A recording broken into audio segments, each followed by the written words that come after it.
All right, what's up, folks? All you adventurers and gun owners. Today, I am joined by CJ Grisham with Open Carry Texas, and we are going to talk about gun rights in the state of Texas. What's up, CJ? Hey, what's going on, Plenty? Good to see you.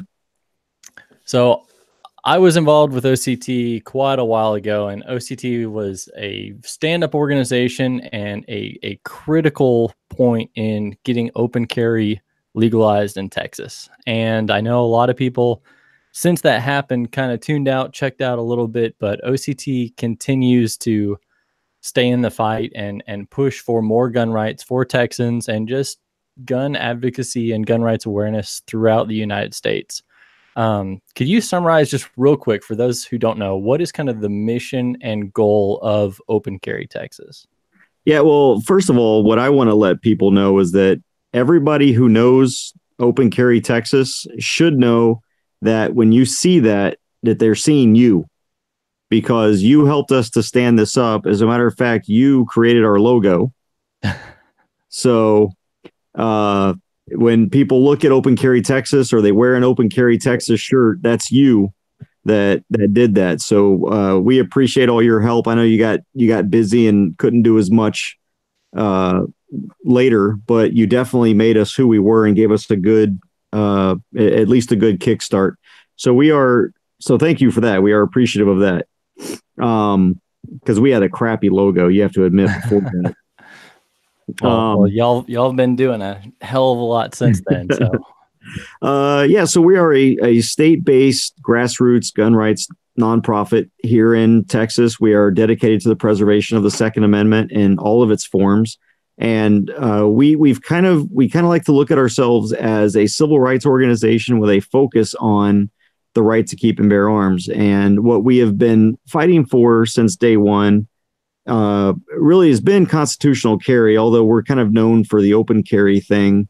But we've been trying to get rid of this licensing thing for a long time now. And we've made little strides here and there. We've defeated bills. We've gotten bills passed.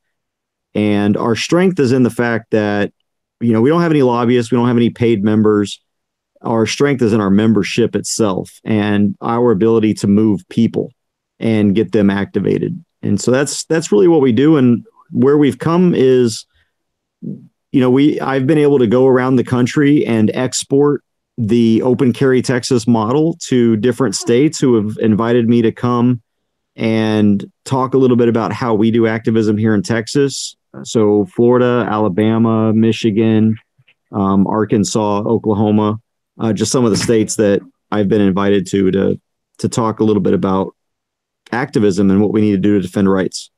Well, it seems like across the country, like if you look in the 90s when concealed carry licenses were first starting to be a thing, and then early 2000s when it started catching up, and then more and more states started having permitless carry in various forms. And it seems like a lot of states are starting to slowly but surely catch on to this. And I remember back when I was more heavily involved, Texas was really lagging behind. And so many people just thought Texas was just this insanely pro-gun state. That in Texas, everybody's just running around with guns and you have so many more rights and liberties here. And a lot of people were shocked to find out that that wasn't the case. So it sounds like generally there's been a lot of improvement. There has, but also when Open Carry Texas was founded 6 years ago, we were one of only 6 states that banned open carry. There were only 5 states that had constitutional carry. So nothing has changed since we in Texas got open carry. There's still 5 states left that ban open carry. But the number of constitutional carry states we've seen a 300% increase. Wow. From 5 to 17, or essentially 16. But there's another, a lot of people don't count Montana because it's only constitutional carry outside of city limits, and 95% of people in Montana live within city limits. So yeah, you can open carry in 95% of the country, but most people live in 5% of it, or the state, I mean. Okay. So, but we've gone from 5 to 17 states, if you count Montana, and we're still stuck where we're at. And so everyone else is moving forward. I mean, we've had 3 states just this year. So, and 2 in the last month. Oklahoma, Kentucky, and Kansas. Kansas. Okay. And for those who don't know, who may be watching this or watching this later, could you define the difference between when you're saying open carry, concealed carry, and constitutional carry? Could you just quick definition on those just so everybody knows what you're talking about? Well, yeah, open and concealed carry. Concealed carry, obviously, you cannot see the gun. Open carry, you can see the gun that you're carrying. Those two are separate from constitutional carry, which constitutional carry means that if you can legally own, possess, and purchase a firearm, in other words, you're not a prohibited person. If you can own, possess, and purchase a firearm, then you can carry that firearm without a government permission slip or a license, so to speak. So So the it just allows Constitution is your only license. your license is the Constitution, Yep. or even not even that, because we're actually going away from the term constitutional carry and kind of talking about permitless carry, because the Constitution didn't even grant us these rights. It just recognizes that the government can infringe upon them. And so when we call it constitutional carry, it kind of means that our carry is limited to the Constitution, but it's not. I think that's an excellent distinction, by the way. And I posted a video on my channel.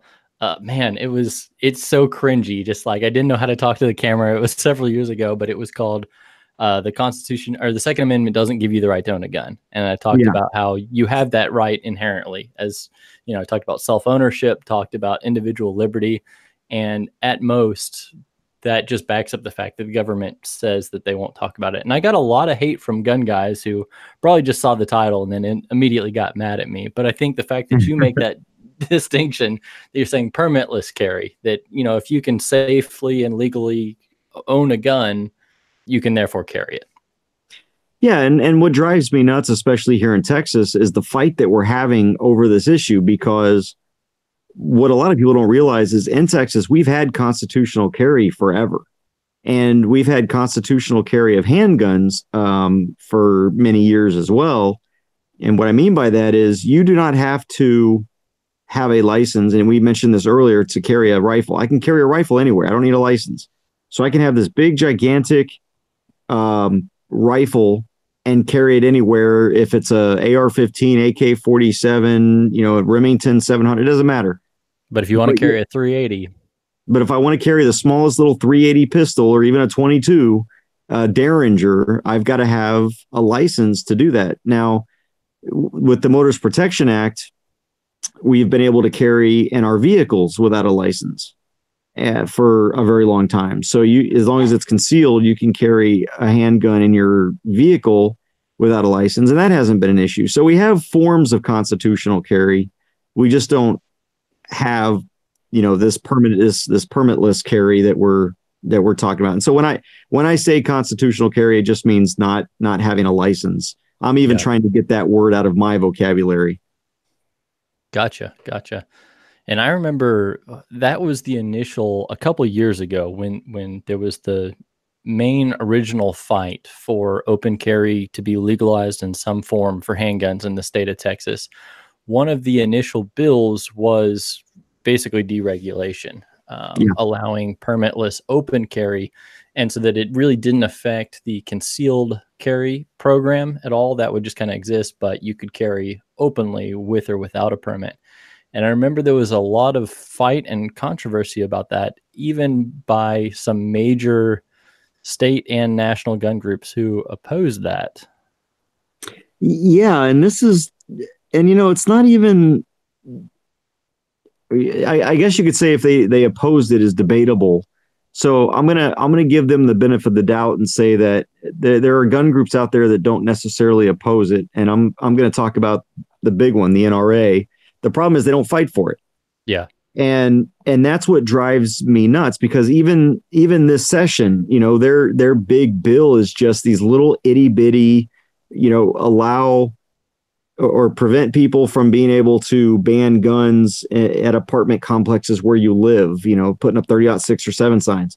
And their big push is actually this disaster relief bill 302 that just passed out of committee today, where if you are the subject of a mandatory evacuation order during something like Hurricane Harvey or something, then you can carry your guns without a license. And this is the kind of thing that they're fighting for. Well, if you just fought for not having to have a license to begin with, we wouldn't need these little tailor-made boutique bills that help us here and help us there. And, you know, You're saying ask for everything and then move the Overton window to get hopefully more and more instead of asking for the small little blocks to hopefully build something. exactly. And this has been the other gun groups that are out there, and I'm talking about the traditional gun rights groups. This has been their MO, which is, last session, in order to kill constitutional carry because they didn't want to go that far, was, oh well, let's fight to lower the license fee to $40. You can't complain about just a $40 license fee, right? That'll shut everybody up. And so what do we get? We get a $40 license fee. Woo! As if we're supposed to be happy that we're still you still have the it. same bureaucracy managing it, the same hurdles. It's just, it's a smaller check, but it's the same problem. Exactly. And and so now it's just a matter of, okay, so now I've got to be affected by a natural disaster in order for me not to have government permission to carry a firearm. It's just, and then to think that there are legislators who voted against that in the committee today, it boggles my mind. They would rather keep the guns in the homes where they can be stolen and looted than let those people take their guns with them as they're leaving. And if it was in your vehicle, it would be fine. But the second it's in the shelter, it's not. Right. Exactly. And so it really frustrates me because we should be starting at a position of strength and working our way backwards from there instead of starting from a position of weakness and just thinking that we accomplished something. Who can, when you really think about it, who can argue with the fact that if there's a natural disaster, other than these libtard anti-gun people, that you should be able to take your guns with you so they're not stolen? That these aren't things that really take a lot of common sense to fight for. And yet, I was going to say, whether there's a natural disaster or not, my truck doesn't leave home without a gun and toilet paper. Right. Yeah. So it's very frustrating to me that it's an uphill battle because Open Carry Texas has never been. We're not a lobbyist organization. I'm not paid to do this. Rick, our legislative director, is not paid to do what he does. Our gas is paid for, our food is paid for when we're down there in Austin, but you've got these full-time lobbyists that it's almost like they're just trying to protect their jobs by having something to constantly fight for. I would much rather Open Carry Texas dissolve because we've got our rights back uninfringed and we don't need Open Carry Texas. Would you say some of those bigger groups it's kind of a symptom or a side effect of building an organization so big that if your job is to fight monsters every day, you can't defeat them all at once. You got to make sure there's something left to fight tomorrow. Exactly. Yes. Wow. That's what I think. It's sad in a way. Yeah. And yeah, I don't want to like attack other gun groups. It's very frustrating. It's extremely frustrating. Honorable about it than I am. What's funny when you're talking about I forget the name of that act, but the National Emergency Shelter, that whole rule thing.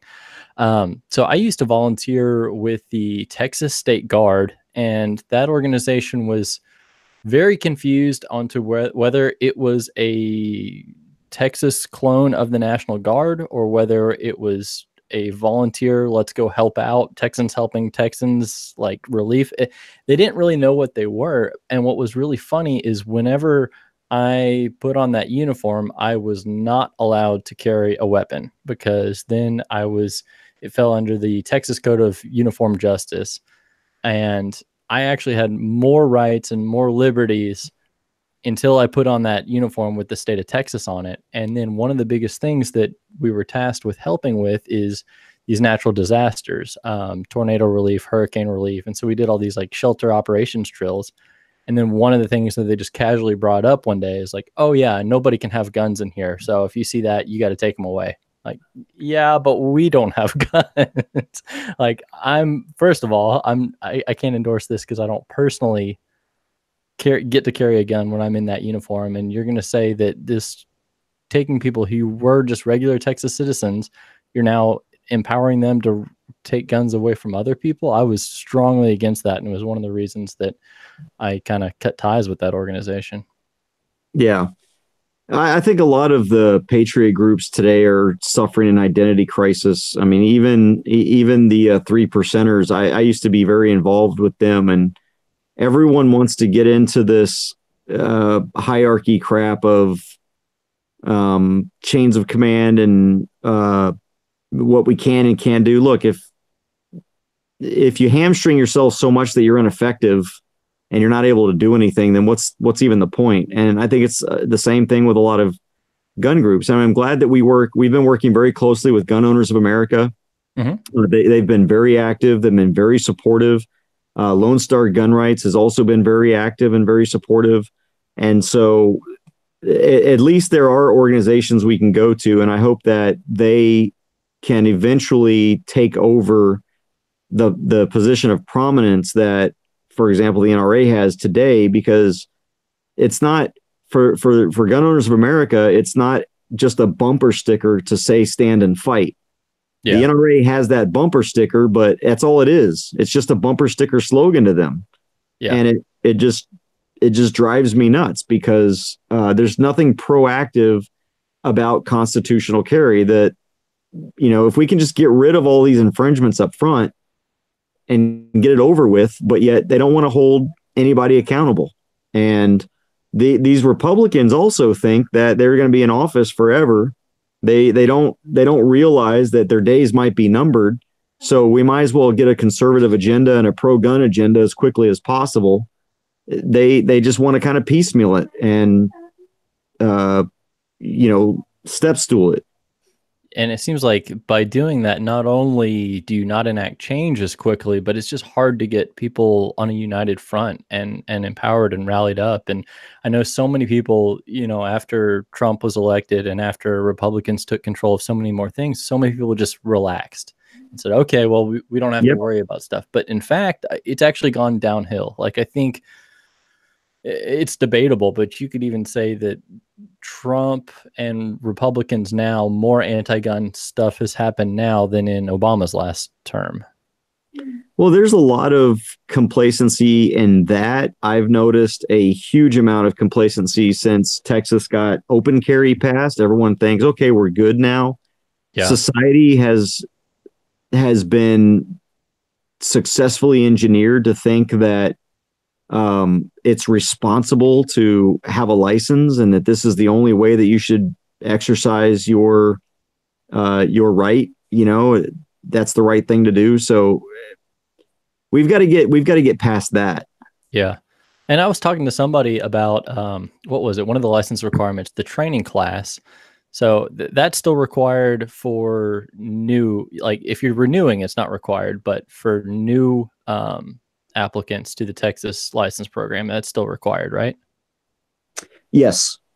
Because I was talking about somebody who thought that was a really good thing, but then I had to qualify that 90% of that class is just talking about law, and it almost does a huge disservice to people who think, hey, I'm going to learn how to handle a gun safely. I'm going to learn how to defend myself. I'm going to learn how to be responsible with a handgun. And then they take that class and they're not any better prepared, yet it's still a requirement.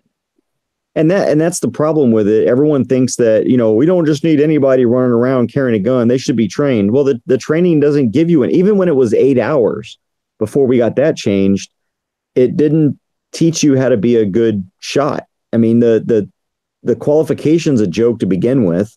Yeah. You can pass the qualification at the 3 or 5 yard or meter or whatever it is, 5 feet mark. And then you're done, and you still don't even have to finish the rest of the qualification, but it's a class about the law.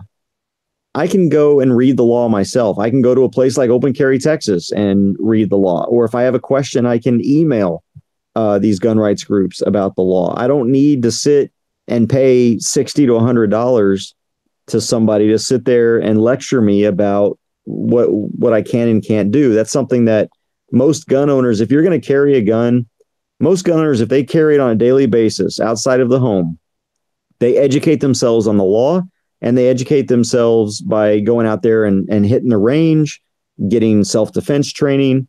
They're very responsible people. Yeah. It's the people who are, a lot of people might have guns that they just keep in their homes, but they don't carry on a daily basis. Those people I've found tend to get less training. But if you're out there carrying every single day, people want to make sure that they're not breaking the law. We don't need government to mandate a 4 or 8 hour class that we sit in that really is just a waste of money.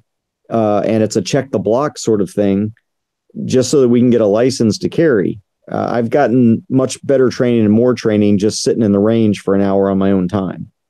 And it seems like it's a very top-down authoritarian approach to regulate it that way versus, the training that would take me to the next step is very different than the training that would take my neighbor to the next step, or somebody who's never held a gun before, or somebody who's a very proficient marksman.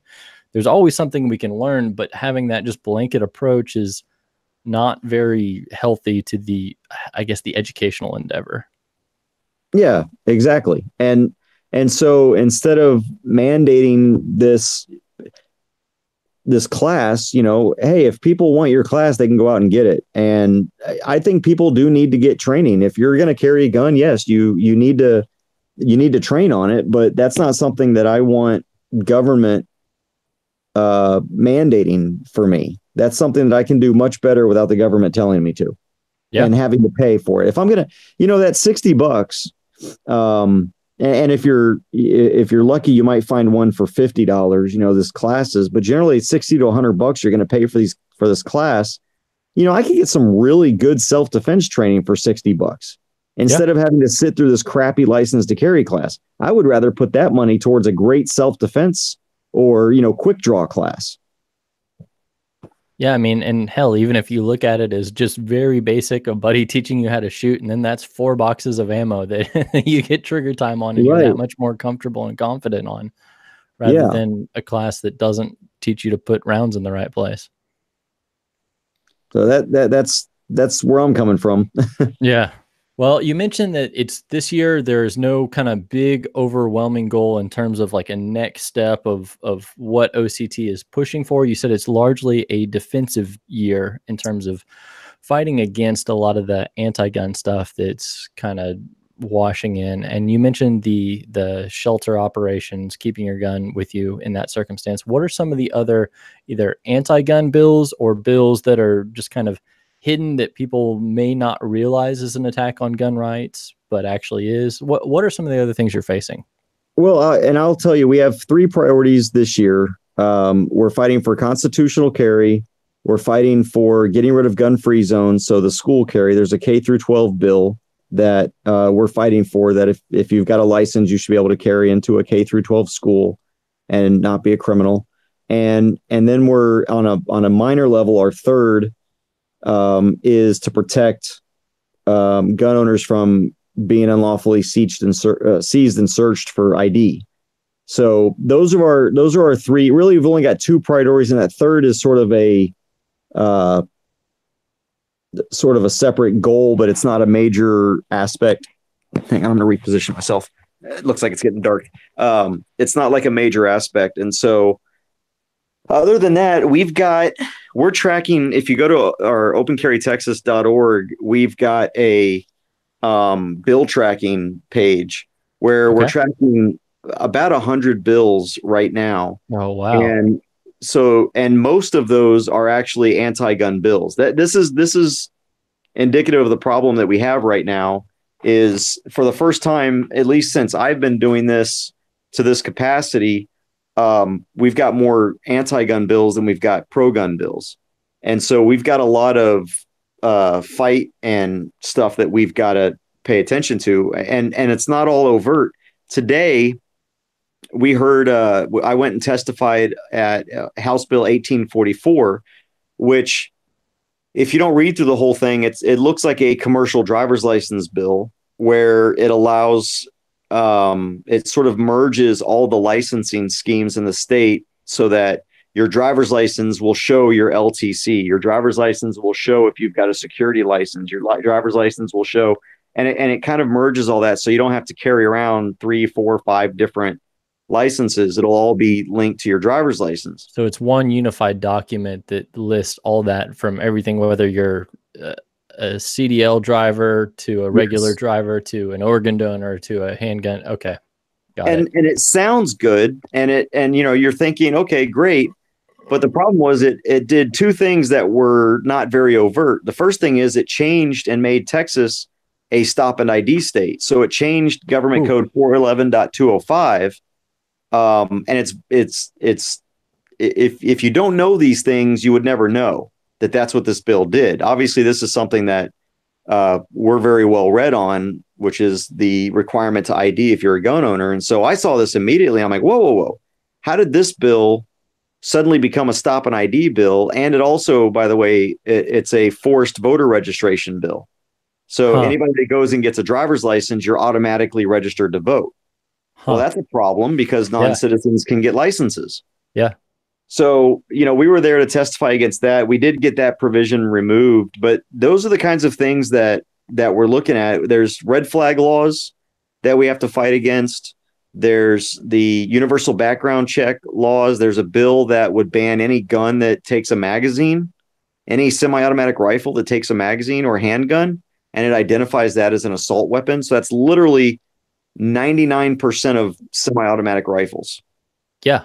Because almost everything. Every pretty much handgun designed since, well, I mean, the 1911, really. Right. And so then you've got some interesting bills, like Representative Moody's got a bill that's going to remove knuckles from the list of prohibited items. And so that was kind of surprising coming from Moody. But you've got people like Anchia, who's going to increase the background checks, requiring you to do an FFL background check if I want to sell you a gun, or you want to sell me a gun. And so that's what people are mostly calling comprehensive background checks. So the idea, instead of it just being a 4473, when you purchase a firearm from an FFL holder, it's any transfer of a firearm at all. Right. Okay. Schaefer's got a good bill out that's going to get rid of those blue signs that you see like at Walmart. The unlicensed possession of a firearm on this property is a felony, just because they sell alcohol for off-premises consumption. Yeah, I was gonna say, isn't that a TABC thing? It's a TABC thing. So there are bills that would get the TABC out of the gun business. They shouldn't be in the gun business. Yeah, I agree. Quite frankly, just because I go to a Sam's Club or a Walmart, why is that suddenly a felony if I'm carrying without a license? Well, and to me, that was always confusing because it's the unlicensed carry of a firearm. But if you look at long guns, there never was a license, so there was never a legal even answer to that question. So it's just this murky. I think it's really confusing. Yep. There are bills that would allow cities with like a population of, whatever the population is. It basically includes like San Antonio, Austin, Dallas, Houston, but they would be able to ban open carry within city limits. It sounds like they drew that population threshold distinctly between the difference of red and blue as well. Yeah, that's what it sounds like. that's pretty much what just it is. Based on the cities you listed, and I think this year was the first year that even Fort Worth was more blue than red. But I mean, those are the cities you're talking about. Yep. Wow. There are some bills that would expand the school guardian program to allow people to carry, but then there's some there are some that sound good. For example, there are some bills that we'd be willing to support that would get rid of the 30-06 and 30-07 signage and just allow you to put up a gun busters or a no gun sign. And we have been trying to work with these bill authors, and granted, they're all Democrats. They don't like the big signs because they realize what Republicans are doing is, the idea is, if we have all these giant signs that people have to post, no one's going to post them, and we'll have fewer gun free zones. Make it so obnoxious that yeah. And so what I've found is I've traveled around the country and I've spoken with different states about how they handle signage is they've just decriminalized it. And when you decriminalize it and you allow them to put up whatever they want, if someone says no guns, okay, that's the same thing as saying no shirt, no shoes, no service, it's So it just a becomes like a policy. trespassing thing. Yeah, it just becomes a trespassing. If I walk through and they've got a gunbuster sign up and I refuse to leave, well, then that's the crime, not just going in there. And what I found as I spoke with these different states is in states where walking past a no gun sign is decriminalized, it becomes a civil issue. Hmm. They don't put up signs anyway because a lot of businesses think, what's the point? I mean, it's not like they're going to get charged with a crime if they come in here. So there are actually fewer people that put up signs when you deregulate it and decriminalize it and allow them to put up whatever they want. If they want to put up a no gun sign or a gunbuster sign or a little gun with a circle through it or whatever they want to do, I'm okay with them doing that as long as it's not a criminal penalty for me to say, screw your sign. Now, if they tell me, hey, you need to leave, I don't want guns on my business, and I say, screw you, I have a right to be here, I have a right to carry or whatever, well, then we've already got a criminal trespass statute for that. Yeah. So let's just stick to that. If they tell me to leave and I don't leave, just stick it to criminal trespassing. We don't need all these signs. So I've been trying to convince these guys, hey, look, I'll support your bill to get rid of these giant signs that take up valuable real estate on the windows. But you've got to decriminalize this, get rid of the penalties, and just go under the criminal trespass statute. Yeah, and I think I would largely agree with that as well, because it comes down to a private property rights issue, Yeah. which inherently, gun ownership is a private property rights issue, and where you can carry your own property, like that's especially the property that you can use to defend your life, that is the critical private property right discussion. And so I think being logically consistent with that is important. I would just be a little bit concerned about somebody who has this tiny, tiny little sign and thinks it somehow holds value and it's, tucked away in the women's restroom in 6-point type or whatever. And they could somehow use that as a something. But I guess that's why your point is to decriminalize it. So it's no different than if I had a place and I said, hey, no Tweety Bird tattoos, and I could kick you out by that. It just becomes, private property. Whether I want you to do business here or not, that's my decision. And the crime becomes if the guy says, hey, come here, look at this, and they take you to the back kitchen behind the grease pan and they say, look, see, we've got a no gun sign here, we don't want you to be here. Well, the crime becomes then if you don't leave at that point. Okay, yeah. I see your sign, all right, I'm leaving. Yeah. You don't want me here, that's fine. It just forces them to just tell you, look, we don't want you here. And what a lot of people realize, what I found, and I've looked in Arkansas, Oklahoma, Missouri, Alabama, and I can't remember the other state, but I asked a lot of the grassroots guys there, how do you guys manage your signs? And a lot of people don't put up signs because it's not criminal to people just walk past them. It's like, again, it's like no shoot, no shoes, no shirt. The gun is no different than wearing a pair of shoes. If a business doesn't want you to wear purple inside their store, they can put up a sign that says don't wear purple in the store. And if you do, and they say leave and you don't, well, now you're trespassing. And it's the same thing. Yeah. The type of sign doesn't determine. Yeah. I think that makes sense. It should be a civil issue, not a criminal issue. Yeah, I think that absolutely makes sense. You mentioned Arkansas, and this is just, maybe I'm going off on a rabbit trail, but I remember traveling through Arkansas. I think now they're a lot more friendly, but at the time, the way their open carry legislation was written, it was a very gray area. And I know if you had a license, you were fine, but open carrying without a license, it was something like if you were on a journey or if you were a traveler, because I remember people specifically saying, like, if you get pulled over in Arkansas, just tell them you're on a journey. I thought that was the craziest thing. Well, thankfully, can you turn the light on? Thankfully, they got some clarification from their attorney general on fixing. Oh, there we go. On fixing and clarifying what the law actually meant, and so now it's fully clarified. The governor has clarified it. And everybody knows that you can carry without a license anytime. So we all knew that in the gun rights community because we know how to read. The politicians that write the bills, they don't know how to read.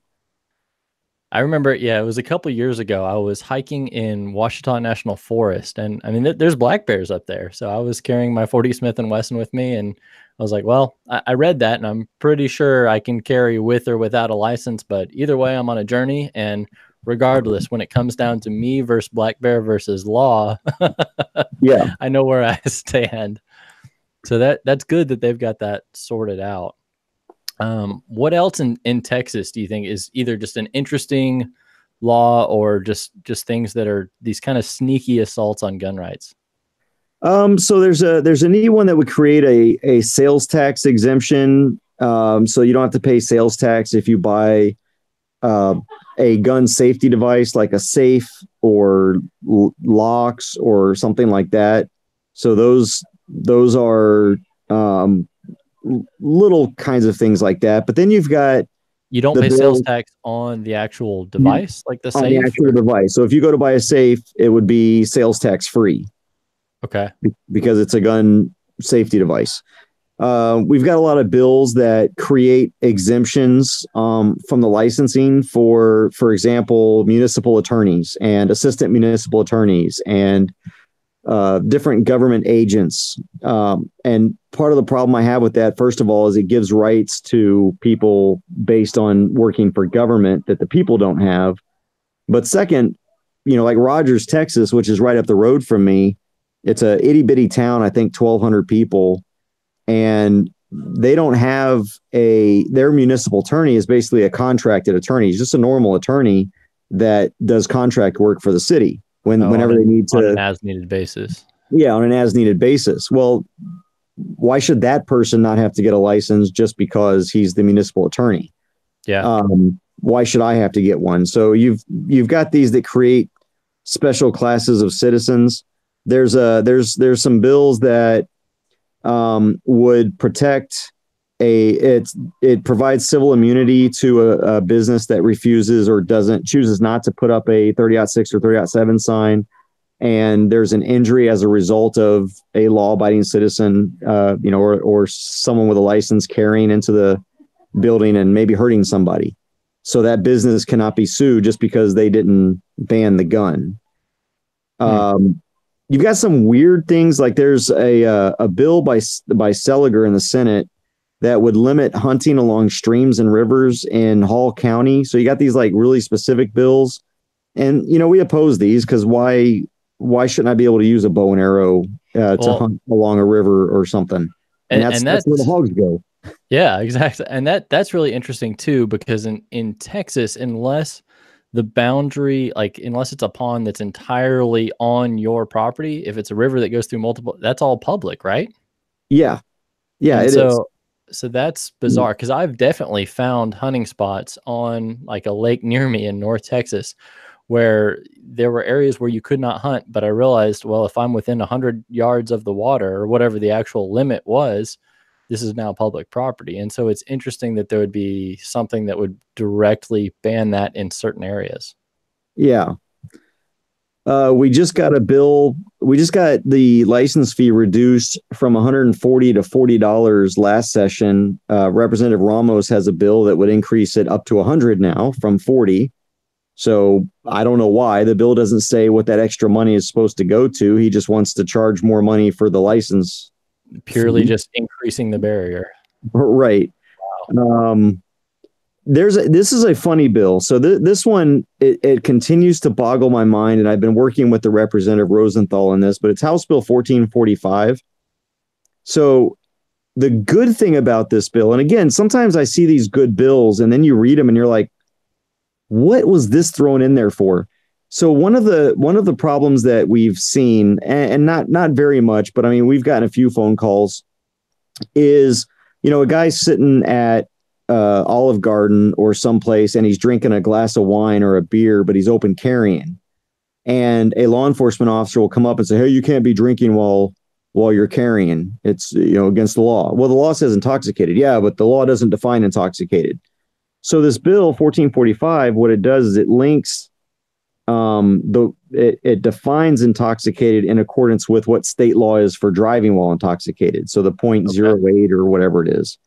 So Because that's good because we have a definition now instead of just some cop saying, well, I think you're intoxicated, so I'm arresting you.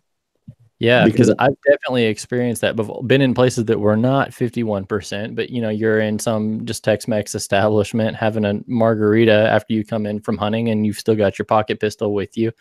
And yeah, yeah. so that you're right. There was no definition there. So that's So that's the good thing about the bill. But then there's a section in there that says this section does not apply to special investigators and law enforcement on or off duty. huh. Does that make any sense to you? What is an intoxicated police officer on or off duty? What makes him any different carrying a gun while So it's intoxicated? specifically the definition of intoxicated that doesn't apply? No. The bill, it goes through and it does what it's supposed to do, which is define intoxicated and say that you Yeah. can't be intoxicated and carry a gun. And then further down the bill, it adds in a section that exempts law enforcement officers and special investigators from this law about being intoxicated and carrying a gun.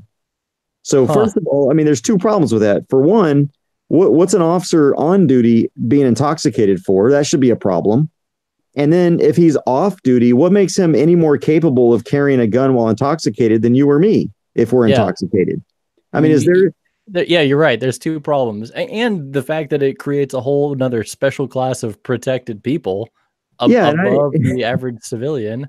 So I it's went in there and I was talking to the representative and I said, I used to wear a badge and I've been through a lot of law enforcement training.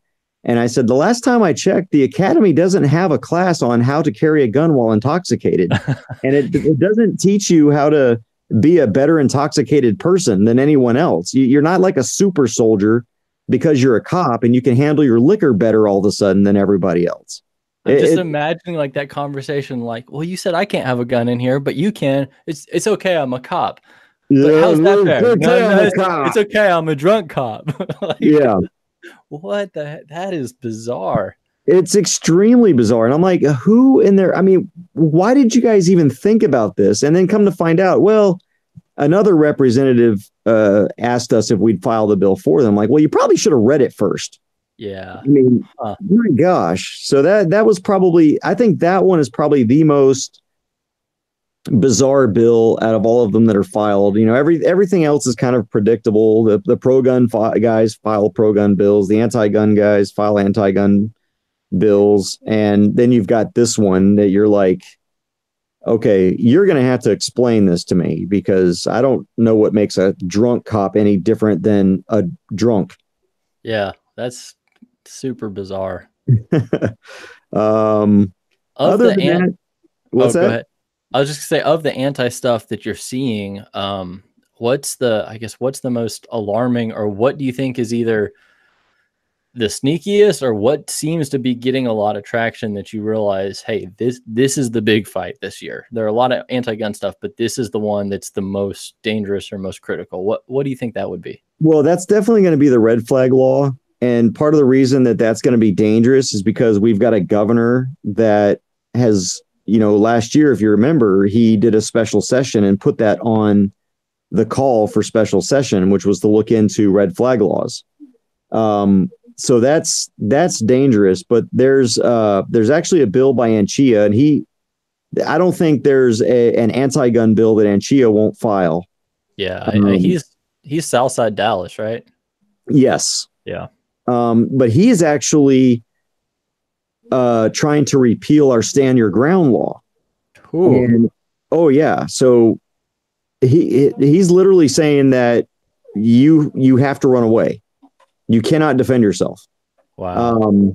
So it's that gets rid of our stand your ground law. That's let's see, that's HB 930. We're definitely going to be fighting that one. That one's kind of surprising, but I think the biggest one that we're going to have to really hammer down, and the reason is because, I mean, there are Republicans that support this thing, is the red flag bill. I don't think Republicans recognize the inherent danger of a red flag. And the problem is when you have like a school shooting and there's some mental guy, they go after the fact and go, oh, if only we'd have known this, or only we'd have known that. And so they overreact. And the problem is they're so averse. well, we can't take the chance of it happening again, so we've got to pass this. And they don't want to be the guy that says, no, I want crazy people to carry guns. And so that's going to be our big fight, because it's a difficult argument to make. So you've got to make it to where, I mean, our stats are going to be, when we argue this, all of the false reporting and all of the lies that are told during these extreme risk protection orders, especially in divorces. It is not uncommon for a wife to lie about the husband being physically abusive or being dangerous, or just because he's got a gun and he's made some kind of comment that can be taken off the cuff. And that's what these red flag laws are going to do, is they're going to take away your guns first and then figure out whether or not, you should have your guns taken away. So it's like a guy that says he's going to burn down your house. So you go and you take away his gasoline, but you leave him with the matches. If the guy's truly dangerous, you don't leave him in public. Yeah. So you don't just go and take a guy's gun because he's supposedly a danger to society and still leave him in society. Yeah, it's not his can of gas that was causing the danger. It was his attitude towards the world. Exactly. And so that's going to be our big fight. What's really scary to me about that kind of stuff too is it's not, I like to stand up for empiricism and fact and reason as much as possible. And that gets to where it's really just thought crime. It's not, based on prior actions that are, measurable, and this happened on this time. It's a lot of, you have a propensity to do this, therefore we're going to act preemptively. And that's scary. And there's another bill that boggles my mind. I haven't gone to speak with him yet because it hasn't been, it's not something that I've decided I care that much about, but I need to go speak to Van Deaver. He's a Republican, but he filed HB 497. And what this bill does is it adds one line to what is supposed to be taught during the license to carry classes to get a license. Yeah. And that line is, it must include types and uses of ammunition. That's the bill. So now in our classes, we're supposed to learn about types and uses of ammunition. What good does that do me for anything? So you're going to sit there in class and go, okay, this is a 22 bullet. This is good for squirrels and rats and, and here's a 9mm. This is what the military, I don't know what's the point of teaching me about types and uses of ammunition? It's absurd. That's all this bill does. And for somebody to carry safely, legally, and responsibly, they don't have to know the difference between a semi-wad cutter and an FMJ. Exactly. Exactly. So that boggled my mind too, that it was even a Republican that filed this. But then I'm thinking, what's the point of that? So there's just a lot of weirdness. You can go to opencarrytexas.org and click on bill tracking. And we're still adding more too. There's a few more bills I need to add to that page, but just read through some of these things. It's really crazy about some of the different things that they're trying to push. What's this here? This is Navarez 545 expects gun owners to act like doctors and know the medical history of people they sell guns to. So you're not allowed to sell a gun to someone who might be have a mental illness. Well, how am I supposed to know what a mental illness is? Yeah. What am I supposed to ask the guy for their medical records first? And is it defined? I think without any law like that, it defaults to the position of, do you trust the character of the person you're selling it to? Well, right. Exactly. If you don't, you should probably get out of that voluntarily and not participate there. But then that makes it a crime without it being defined anywhere. But ultimately, it still has the same effect, just with much greater and more vague consequences. Right. So that's just some of the ones that are off the top of my head there.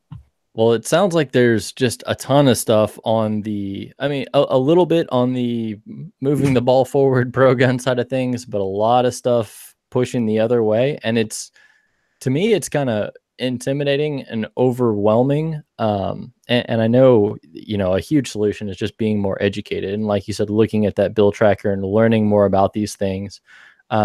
what can just the average gun owner, somebody, whether where Texas is full of so many people who are like, yep, Labor Day weekend, I go out dove hunting and that's all I ever use guns for, but I still value the Second Amendment and want to be pushing towards gun rights, or people, who actually have a gun in their home to protect themselves, or even people who carry. There's a lot of people I think who are mildly involved.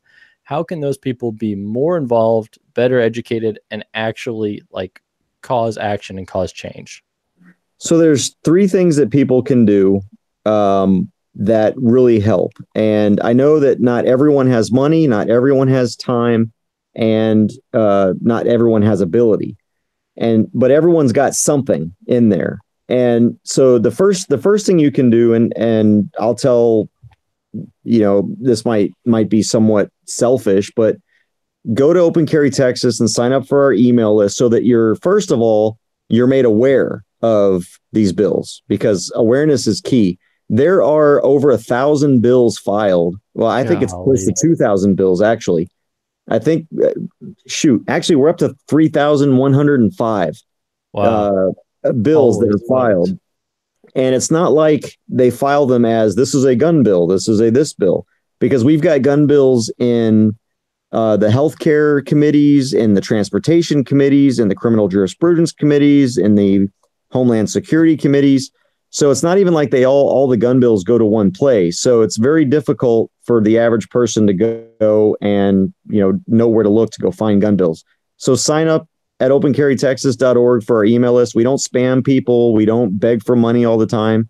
I mean, when we send out an email, we put a donation link in there, but we're not like other gun groups where we're just like, oh, we're about to lose everything, give us money. Yeah. Well, it sounds like it's specific, like tracking exactly where those bills are going, what's happening, where the fight is. So that's the first thing. Go there and just get educated so you know what the bills are, and that way you're made aware of them. Then the second thing is we'll be sending out calls to action. Hey, we need you to show up, or we need you to call, or we need you to email.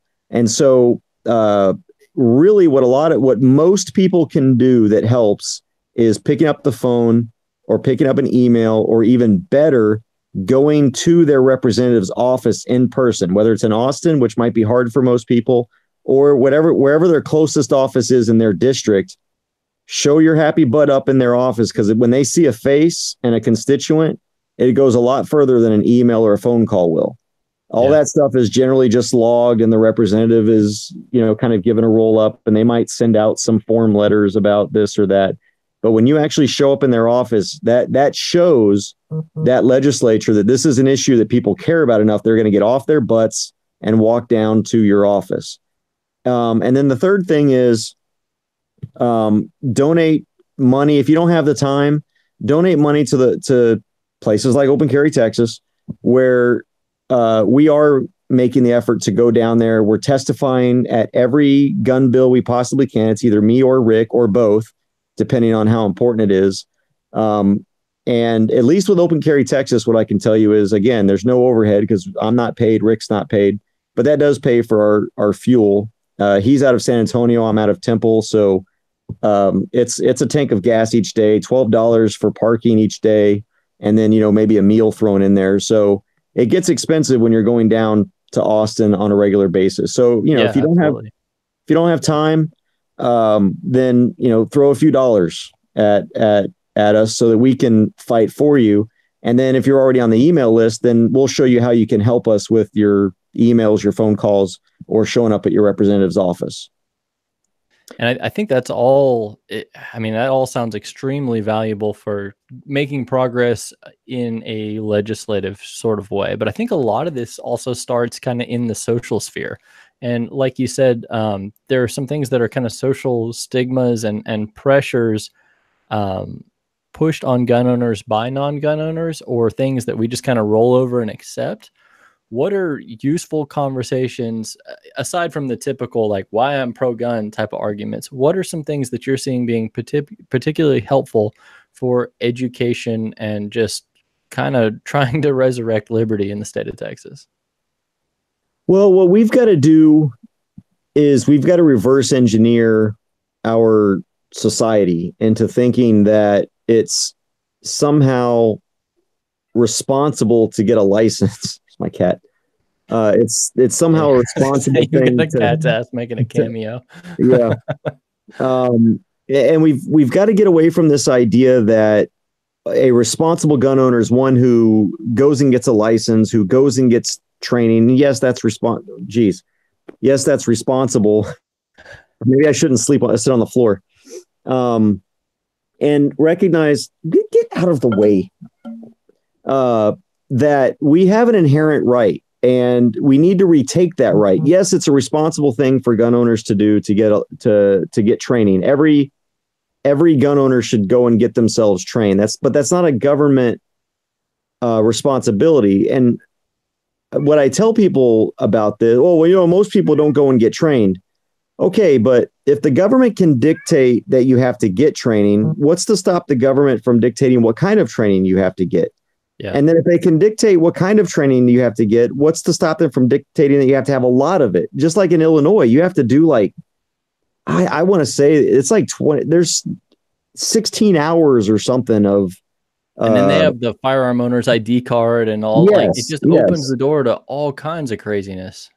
And if the government, just like in Texas, if the government is allowed to reduce a right to a privilege by determining who can and can't get a license, what's to stop them from determining that nobody can get a license? Yeah. I mean, it's bad enough that in order to get a license in Texas, you don't qualify for a license if you're behind on your child support. You don't qualify for a license if you're behind on your taxes.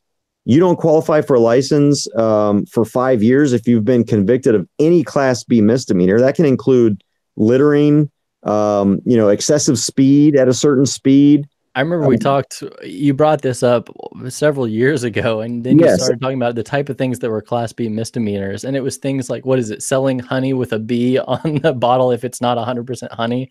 And just like crazy things that like, oh, nope, you now no longer have a Second Amendment because of like stupid stuff like that. And so when you give government that permission to determine who does and doesn't qualify to exercise a right, what's to stop them from saying that nobody does? And if you say, oh, well, if you've got a Class B misdemeanor, you're not responsible enough to have a gun, so I'm okay with that. Okay, then what's to stop government from making everything a Class B misdemeanor? And then if you say, I'm okay with government saying felons can't have guns, well, I mean, look, in New York, there are 6 degrees of felony. Yeah, so what's to stop the government if they want to disarm you by just making everyone a felon? And so we've got to reverse that mindset that just because somebody has a conviction on their record, look, if we're going to release them out of prison, the problem is the prison system, not our rights. Yeah. And if we're releasing dangerous people, then the problem is in our penal system, not the fact that free people are able to exercise their rights, even if they've been convicted prior. So that's the biggest social thing that we can do, is try to convince people and talk to people about, here's what I like to do, especially with liberals. And this has been very effective when they talk about background checks and, who should have what guns. The first thing I always ask them is like, well, you believe that government always does the right thing, right? No. Well, you trust government, don't you? Don't you trust government? No, I don't trust government. But yet you want to let them take away your guns? Yeah, you want to give that power away to somebody who you admittedly don't trust right now. Exactly. And then, of course, you talk about especially these people who think Trump is a Nazi, or he's the most dangerous thing to this country, but you want him to take away your guns? Well, I mean, that would fit into the story. Yeah. But wow, and I think your point earlier about shifting the way we culturally and just the way we discuss the licensing and the training and a lot of those requirements, like we do it to ourselves. I think like so many gun guys, I work in the gun industry and I'm around so many people, but there's so many people who immediately bring up a conversation like, oh, well, I have my concealed license, as they're patting themselves on the back and being like, therefore I'm more qualified and more blah, blah, blah. But that's not even the foundation of it. And I think that's dangerous thinking. Well, look at the social engineering that goes on in our media. When you hear about somebody who stops a robbery, for example, or stops a guy from beating up a police officer, or stops a rape, the story doesn't say a legally armed citizen. It always says a concealed license holder, a license to carry holder stops robbery. A CCL holder, a concealed license holder, stops rape. And they really push the fact that not that this guy is an armed citizen, but that he's got a license. Yeah. And so, hey, hey, kids, do you want to stop crime too? Go get a license. That's the only way you can do it. And so even in our media, there's social engineering. I mean, I read these stories all the time and I'm thinking, what difference does it make that he had a license? The guy was armed. I mean, just think about that in terms of like other things that aren't even rights, like driver's license holder uses brakes properly. Like, yeah, exactly. Yeah, man. So we got an interesting question here. So what do you think about throwing this issue directly in the face of deranged leftists and make some gun sanctuary cities? So there is a bill. Let me see if I can remember what it is. But there's a bill that would actually make I think is it Hall? No, it's actually Schaefer. I don't remember the bill off the top of my head, but it basically makes Texas a sanctuary state for gun rights. And what it says is no law enforcement shall I don't know the bill now. Actually, I might not have put it in here yet. That's probably why I can't find it, because it's a recently done one. But it basically says that law enforcement will not be eligible for state grants if they enforce federal gun laws that are more strict than state laws. And so it pretty much creates a sanctuary state for the Second Amendment here in Texas. But what we need to do, that's a good question, because one of the things I meant to say, and I got off on a different tangent, is we as gun owners need to stop trying to defend gun rights by not trying to appear extreme. We've allowed the left to dictate the terms of the narrative. And so when people say that there shouldn't be any restrictions, they've successfully painted that as an extremist position. And so we've got to stop apologizing and trying to come to some sort of compromise, because, and I'll try to do this through the video. We start over here on this side. This is absolute liberty. Over here is absolute tyranny and no gun rights at all. And so what happened over time is we got away from the 1791 model of constitutional carry, and we've slowly given up. We've got the NFA, you've got felons can't carry, you've got school zones, you've got this. And next thing you know, here, this is where we are. This is our baseline right now, because we've given up so much of little things. These aren't compromises. Compromises are a form of free trade. You both give up something to gain something. These are concessions. And we never get anything when we give something up. So when gun owners go to compromise, what we're doing is we're saying, we'll let you move that line to here, not here. So you're still moving further that direction. Yeah. Which is the problem. And we've got to recognize that we've already given up enough. We're already at the middle ground, and we've got to start moving back to where we were instead of giving things up. For example, this, the bump stock ban. I absolutely abhor the bump stock ban. And also there's a state bill about that too, by the way. What's the state bill? Is it the same sort of thing? Yeah, it's the same thing. It would just ban bump stocks. I mean, right now, as you know, well, it's interesting too, because the majority of bump stocks were built in Texas. Well, it doesn't just ban bump stocks, but the way it's worded, it would ban belt loops, thumbs, or anything that can increase the rate of fire. It banned Jerry Mitchell entirely. Yeah.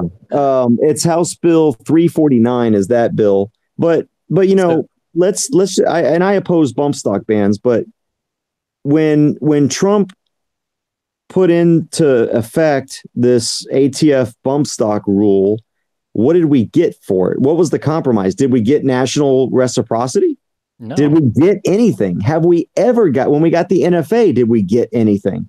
The only thing we got with the assault weapons ban was a 10-year expiration date, which thankfully expired when Bush was in office. But we've never gotten anything out of it. And to an extent, I almost would have given up bump stocks for national reciprocity. I mean, that, I've been like, who cares? It's a bump stock. But it wasn't a quid pro quo. It But was it just wasn't. hey, we're not going to fight over this. We'll fight for something else. But it wasn't actually an exchange. Right. And we do that because we don't want to appear extreme. We want to say, okay, well, that sounds reasonable. That way we don't seem extreme by fighting against this. And we should have been fighting against it. We should have been fighting against the bump stock ban. We should be fighting against these red flag bills, these universal background checks, because everyone's like, the left is so good at painting you as, if you oppose universal background checks, what, you want crazy people to have guns? You think felons should have guns? Well, you just don't swallow that narrative. And with red flag bills, oh, you think that people who beat their wives should have guns? Well, that's not what the bill does. And so what we do is we're always on the defensive, and we've got to stop being on the defensive. Yeah, no, I mean, I think that's huge. And you mentioned some things like, if you have a license, I guess opening up some of those prohibited zones, like public schools and some stuff like that. Is there anything that you're seeing, I guess, nationally, or anything that's inspiring in other states that are going on the offensive and instead of just being defensive, actually fighting for progress? Well, you've got Oklahoma and Kentucky have been on the offensive quite well. I mean, the difference between Oklahoma and Kentucky is that they have governors who are out there actually pushing for constitutional carry. Texas doesn't. We have a governor that hasn't said one word about constitutional carry at all, period, since the election. Nothing. Wow. You've got the Oklahoma and Kentucky governors were both saying, send it to me. I'm going to sign it. Let's get it signed. Let's do it. Governor Abbott hasn't uttered a single word. Lieutenant Governor Patrick hasn't uttered a word about that. South Carolina is becoming very proactive right now about trying to further gun rights bills and things like that. So, the problem right now is that with the school shootings, they're able to take an emotional issue and it is retarding debate on that. Yeah. Because Republicans are afraid to say no, because the Democrats know that Republicans don't want to be labeled. We don't want to be labeled as wanting more dead kids. We don't want to be labeled as uncaring. We don't want to be labeled in that way. And so anytime they suggest something and then they say, well, if you don't support this, then you don't care about our kids. Well, we don't need to swallow that narrative, and you don't need to be defensive about that narrative. You simply ignore that narrative. Yeah, and that's huge. I mean, even like all across politics. I mean, so we're both conservative white dudes, and the number one thing that people are going to probably throw at both of us that inherently, I think, affects us to some degree is somebody will be like, well, you don't agree with me? Well, you're a racist. And so it's like drawing some conclusion like that based on, well, the fact that you threw that at me because I'm white actually works the other way. But I think there are so many of these assertions and things like that gun guys especially, you're right, people are just afraid of. And instead of just being like, no, this is not an extreme point of view, I'm going to deny the assertion that you're putting on me, and I'm going to stand up for what I believe in. Instead of taking that course of action, people just kind of cower and say, okay, we won't talk about that. Well, and, when it comes to the school issue, we've got a built-in argument with the school issue. So if there's a school shooting and the left is like, oh, the Republicans won't do anything about this, we need to do something. We need these gun laws. And what the Republicans do is they try not to be labeled as not caring about dead kids. And so they get in defensive mode when the response should really be, well, wait a minute, that shooting never should have happened. That's a failure of government. We already have laws in place to protect our schools. As a matter of fact, we have the ultimate gun control law in our school. You cannot carry a gun. Doesn't matter who you are. You can be the most saintly of saints. You can be Christ himself, and you can't carry a gun onto a school. And so it's not a new conversation. Like, the experiment has been tested, and the experiment continues to prove that these no gun zones do not work.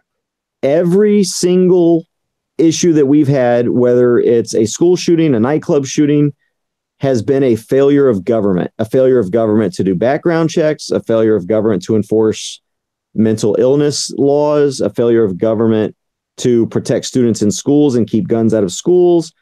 The answer is not more government. The answer is allowing the people to be the first responder. Amen.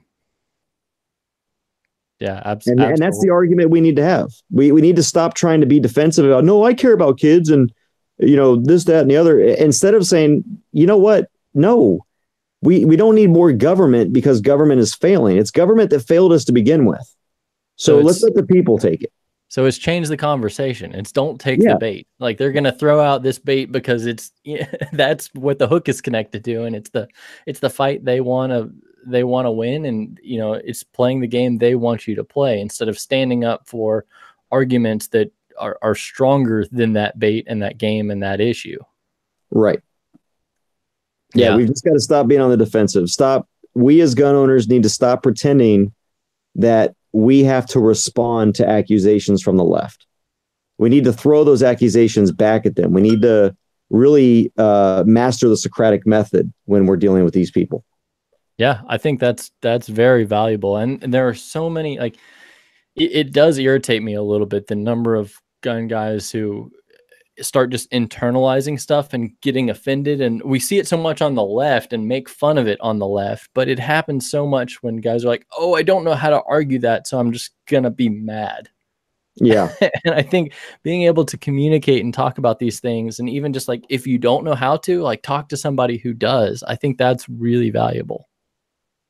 Exactly. And this is something that we're going to start doing a little bit more in Open Carry Texas between sessions, is going out and actually holding some like town halls and educating people on how to argue for gun rights and how to respond to the leftist attacks and the leftist allegations and the leftist talking points and the narratives.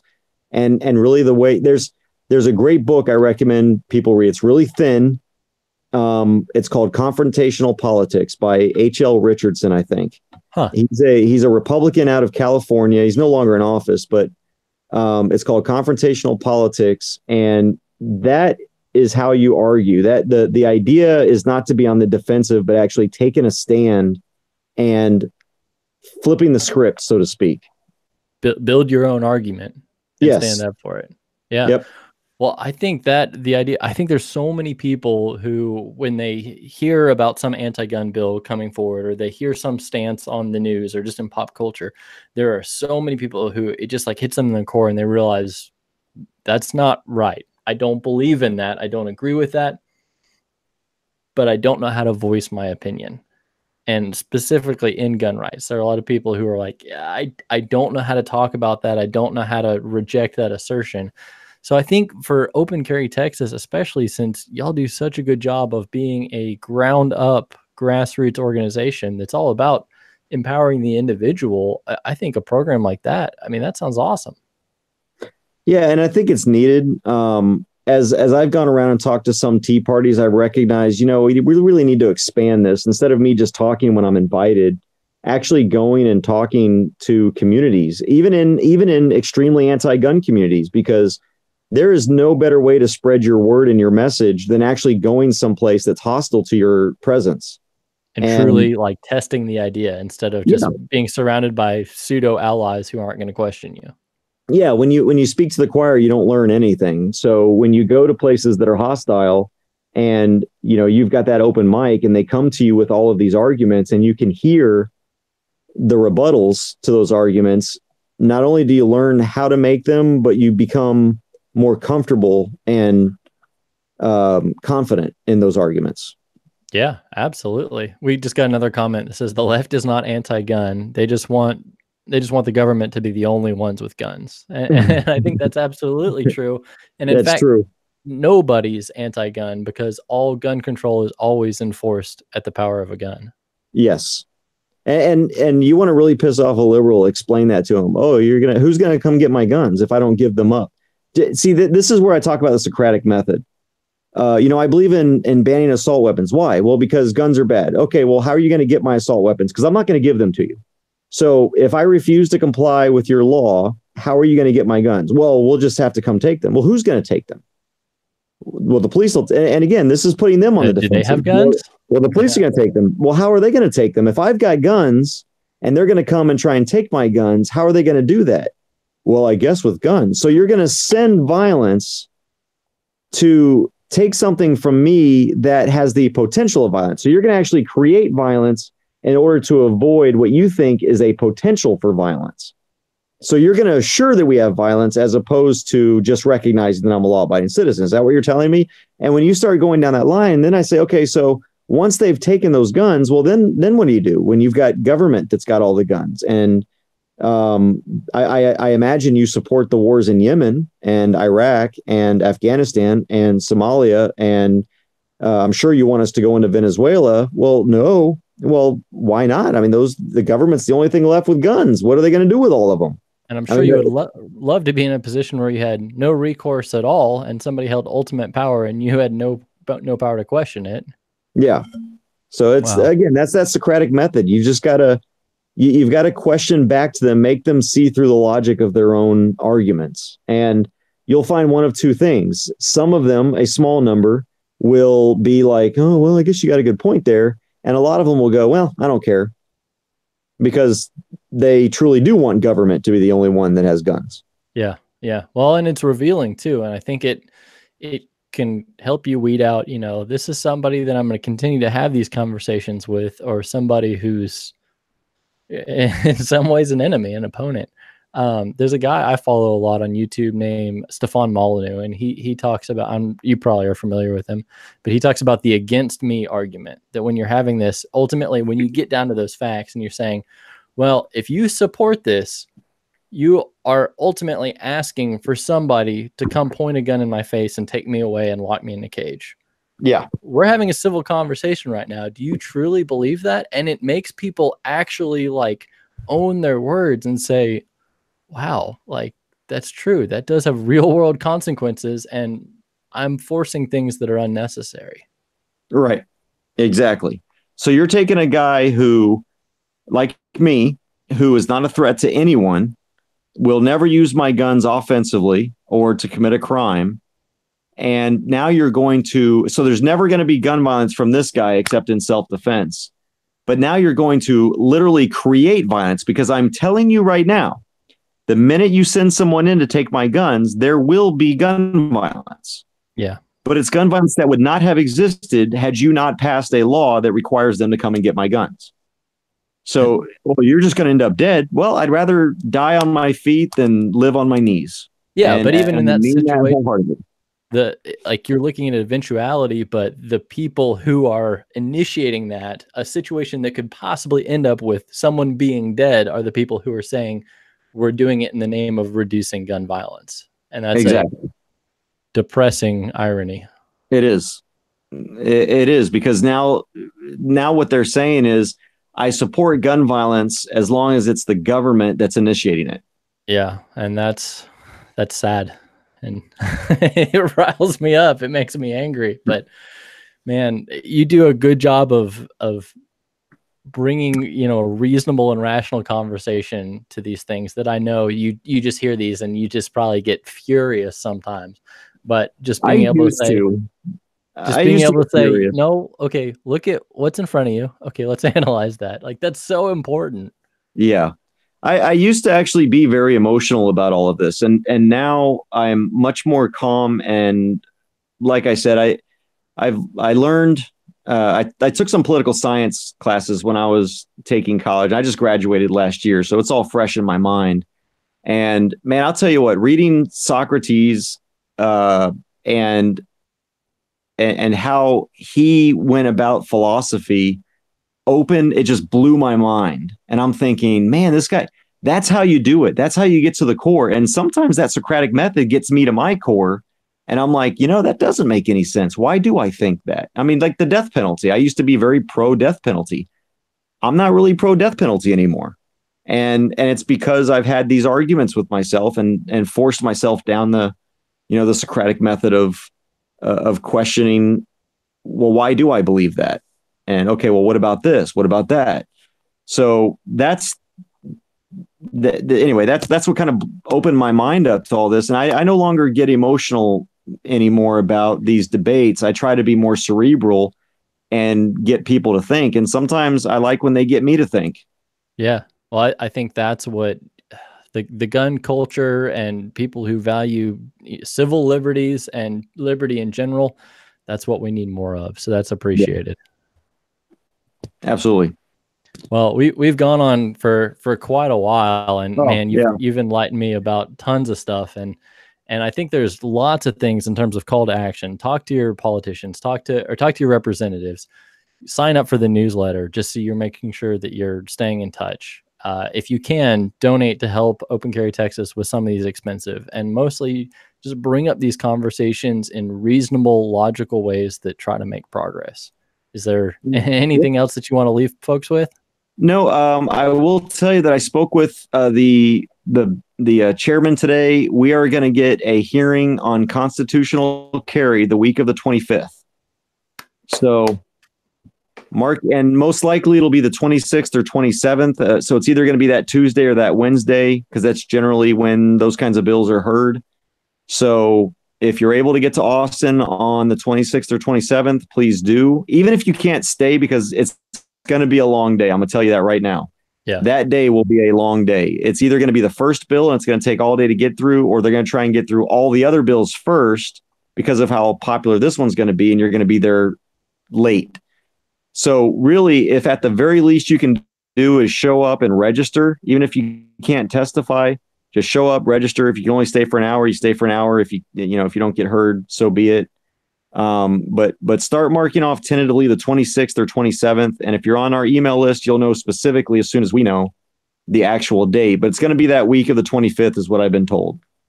Okay, that's awesome. It's awesome that there's progress and a date that we can measure it by. Good stuff. Yeah. So, and Cool. you're the first one to hear that. Awesome. Cool. Well, thank you so much, CJ. I think this was incredibly enlightening. It gives us action items and kind of helps us look at the state of liberty and gun rights in the state of Texas. And we're in a state of denial. So yeah. So let's resolve that. Yes. All right. Thank you so much. All right. Thanks, man. Bye. Bye.